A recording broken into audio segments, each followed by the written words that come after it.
Praise the Lord. I greet you very good morning in the precious name of our Lord and Savior Jesus Christ. మన ప్రభువును రక్షకుడైన యేసుక్రీస్తు నామంలో మీ అందరికీ శుభాలు తెలియజేస్తున్నాను. ఎలా ఉన్నారు? మీరంతా బాగున్నారా? మీకోసం ఎల్లప్పుడూ ప్రార్థన చేస్తున్నాను. ప్రతిరోజు కూడా ఇలా దేవుని వాగ్దానం ధ్యానం చేయడం ద్వారా మనం దేవుని దగ్గరగా వస్తాం. దేవుని దగ్గరగా రావడం ద్వారా దేవుని నుంచి గొప్ప ఆశీర్వాదాలు మనం పొందుకుంటాం. ప్రతిరోజు బైబిల్ గ్రంథంలోంచి ఒక వాగ్దానం ధ్యానం చేస్తున్నాం కదా. ఈరోజు కూడా ఒక వాగ్దానం ధ్యానం చేద్దాం. చూడండి, బైబిల్స్ ఉన్నవారంతా ఓపెన్ చేయండి.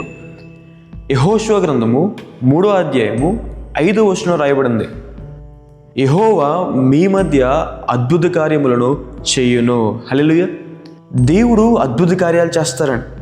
మిరాకిల్స్, ఆశ్చర్యకార్యాలు చేస్తారండి. క్రీస్తు ప్రభువారికి ఉన్న ఒకనొక పేరు ఆశ్చర్యకరుడు అని. వాస్తవానికి క్రీస్తు ప్రభువారి జీవితమే అద్భుతమని. ఆయన ఈ లోకంలో పుట్టడం ఒక అద్భుతం, ఆయన బోధ ఒక అద్భుతం, ఆయన మరణము పునరుద్ధానము అది ఒక అద్భుతం. అది మాత్రమే కాదు, క్రీస్తు ప్రభువారు ఈ లోకంలో ఎన్నో అద్భుత కార్యాలు చేశారని.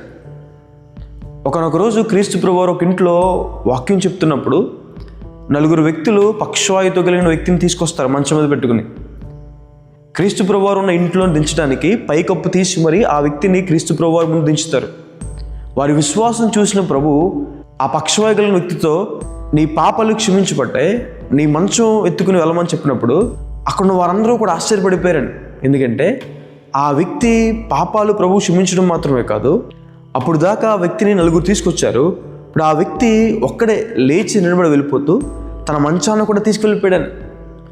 దేవుడు మన జీవితంలో అలాంటి అద్భుతకార్యం చేస్తాడని, దేవుడు మనల్ని లేవనెత్తుతాడని. అనారోగ్యాల నుండి, అప్పుల బాధల నుండి, కన్నీటి నుండి, దుఃఖం నుండి, పతన వ్యవస్థ నుండి, పడిపోయిన స్థితిలో నుండి దేవుడు మనల్ని పైకి లేవనెత్తుతాడని. ఆయన పాడైపోయిన మన జీవితాల్ని ఆయన తిరిగి కడతాడని. మీరు కోల్పోయినంతా కూడా దేవుడు తిరిగిస్తాడు. మీరు కోల్పోయిన ఆరోగ్యం, మీరు కోల్పోయిన శాంతి, మీరు కోల్పోయిన ఆనందం, మీరు కోల్పోయిన ధనము, మీరు కోల్పోయిన ప్రతీదీ కూడా దేవుడు తిరిగిచ్చి మిమ్మల్ని లేవనెత్తి మీ జీవితంలో అలాంటి అద్భుతకార్యం దేవుడు చేస్తాడని. ఇశ్రాయేలు ప్రజలు కనాను దేశానికి వెళ్ళాలి. కనాను దేశంలోకి అడుగు పెట్టాలంటే యోర్దాను నది దాటాలి. దేవుడు చెప్తున్నమాట, నేను మీ మధ్య అద్భుతకార్యాలు చేస్తాను, మిమ్మల్ని మీరు పరిశుద్ధపరుచుకున్నాను. కానీ ఇశ్రాయేలు ప్రజలు ఎప్పుడైతే తాము పరిశుద్ధపరుచుకున్నారో దేవుడు వారి జీవితంలో అద్భుత కార్యం చేశాడని. యోర్దాను నది ప్రవాహం ఆదాము అనే పురం దగ్గర ఎవరో ఆనకట్ట వేసినట్టుగా, డ్యామ్ కట్టినట్టుగా ఆగిపోయిందని. ఈ యాజకులు దేవుని మందసాన్ని పట్టుకుని తమ కాళ్ళు నదిలో పెట్టగానే నది ప్రవాహం అంతా ఆగిపోయి 6 నెలలపైన ఇశ్రాయేలు ప్రజలందరూ కూడా యోర్దాను నదిని దాటారని దేవుని వాక్యం సెలవిస్తుంది. ఈరోజు మీ జీవితంలో కూడా దేవుడు అలాంటి కార్యాలు చేస్తాడని, అలాంటి ఆశ్చర్యకార్యాలు చేస్తాడని. మార్గం లేని చోట దేవుడు మార్గాన్ని ఏర్పరిచేవాడని. ఎర్ర సముద్రం విషయంలో కూడా అంతే కదా. ఇశ్రాయేలు ప్రజలు ఐగుప్తు నుంచి బయటకు వచ్చిన రాత్రి ఎదరేమో ఎర్ర సముద్రం, వెనకాలేమో ఫరో సైన్యం. దేవుడు ఎర్ర సముద్రం గుండా త్రోవను ఏర్పాటు చేశాడు.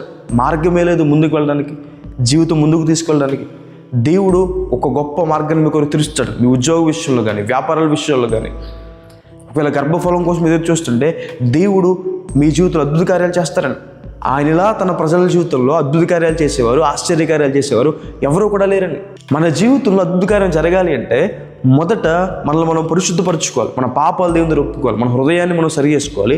రెండోదిగా దేవుని మీద విశ్వాసం ఉంచాలి. ఆయన శక్తి మీద, ఆయన బలం మీద, ఆయన అధికారం మీద మనం నమ్మకం ఉంచాలి.